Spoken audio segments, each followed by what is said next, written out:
Alors, dans cette vidéo, je vous montre comment est-ce que vous allez pouvoir changer vos jetons de hamster et bien sûr n'importe quel autre jeton en dollars dans votre porte-monnaie ToneKeeper.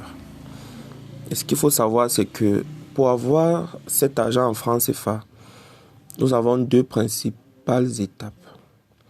La première étape sera de changer les jetons hamster en dollars. Et ça, c'est l'étape la plus cruciale. Et je vais expliquer pourquoi. Et la deuxième étape sera donc de changer le dollar en francs CFA. Cette étape, elle est moins urgente parce qu'elle peut se faire n'importe quand, n'importe quel moment. Et puis voilà. Le dollar, lui, n'est pas volatile. Alors, pourquoi est-ce que la première étape, elle est cruciale? Parce que il faut savoir qu'une fois que les jetons hamster seront largués,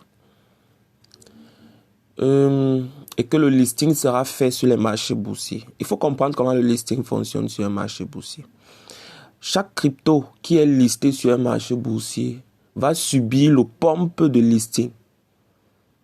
C'est-à-dire que dès l'instant où la crypto elle est disponible pour la vente et l'achat sur un marché boursier à un prix X, il faut savoir que dans l'heure qui suit, ce prix X va décupler. Il va quitter de X à X fois 10 même, voire fois 20, voire plus. Certains font du fois 1000. Alors c'est l'intervalle-là, c'est dans cet intervalle-là qu'il faut changer ses jetons. Parce que c'est dans cet intervalle-là que on réalise des gains. Si on attend après, il faut savoir que après ça va chuter.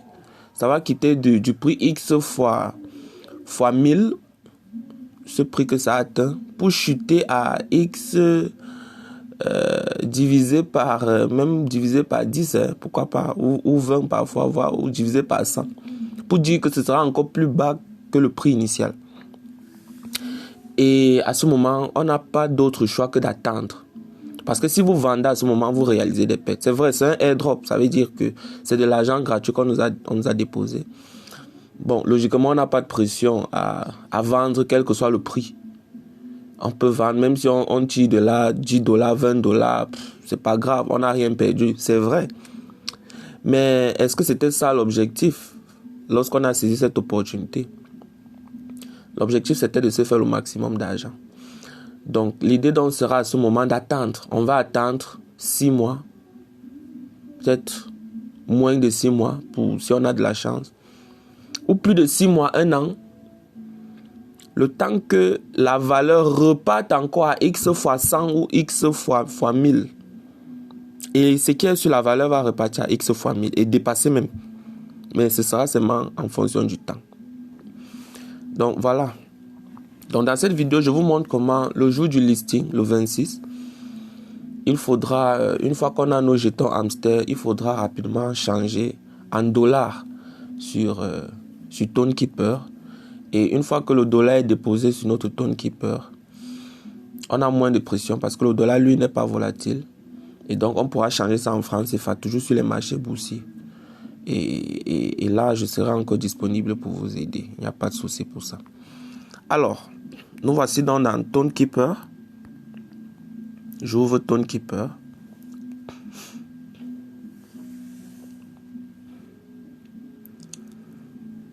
Le temps que ça s'ouvre. Alors, une fois ouvert, je vais sur Swap. Parce que ce qui va se passer, c'est que pour ce cas de call, je vais vendre ces quelques jetons de Dogs. Dogs, c'était aussi un jeu Telegram.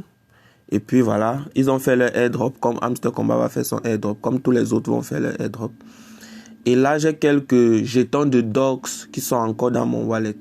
Donc, je vais vous montrer à partir de ces jetons Dogs comment vous allez procéder avec les jetons Hamster Combat. Alors, en haut ici, je choisis le jeton que je veux changer. Dans mon cas d'espèce ici, c'est Dogs. Et là, ça montre immédiatement la balance. J'ai 8524 Dogs. dans votre cas, ce sera peut-être Hamster Combat à HMSTR. Vous allez choisir HMSTR ici en haut. OK. Pour montrer que vous voulez quitter de HMSTR pour quelle crypto? En bas, je choisis donc Tether USDT. Je prends le premier ici. Tether USDT. Donc, je vais quitter de DOX pour le Tether USDT. Maintenant, je dois indiquer la quantité de DOX que je veux changer en Tether USDT. Si c'est tout, je mets max. Mais si ce n'est pas max, si je veux faire la moitié, je tape la moitié tout simplement. Genre, je tape la moitié. Alors, moi, j'ai pris max. OK? C'est-à-dire que si je veux faire moins de max, je tape la moitié, je mets le curseur là à 0. Je tape peut-être 2000. Que je vais changer 2000. Ça indique directement l'équivalence en dollars USDT. Ça, c'est le dollar crypto. Alors, moi, dans mon cas d'espèce, je mets max. OK? Je vais tout changer et ça indique directement que 8524 DOX équivalent à 8,13 $. OK? En bas, là, ça te donne un peu la grille de frais que ça va... Les frais qui sont impactés. Donc, en réalité, je vais recevoir, au lieu de recevoir 8011, ça va même diminuer entre temps, je vais recevoir 8003. Voilà. Parce qu'il faut comprendre, ce sont des jetons volatiles. Le prix varie à chaque seconde. Alors, j'appuie sur continuer. Et là, on me dit, je veux envoyer 8524 DOX. Et je vais recevoir, voilà. Oui, je confirme. Je confirme. Très bien.